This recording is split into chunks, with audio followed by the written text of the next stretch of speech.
Here I have Motorola Edge 30 Ultra, and today I'm going to show you how to record videos in slow motion on this device.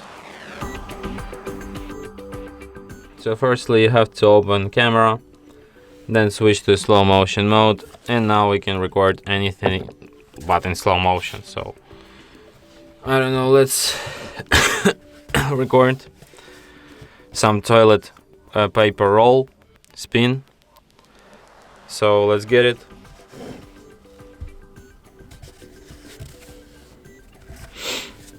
Okay, we have our toilet paper, and now let's check out how it looks like. So let's go.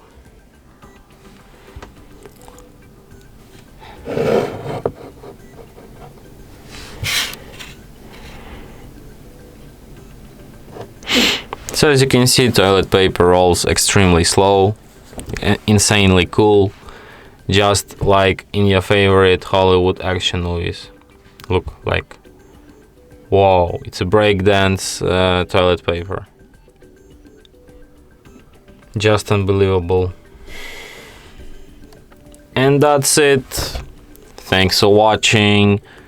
If you find this tutorial useful, don't forget to hit that like button and subscribe to our channel.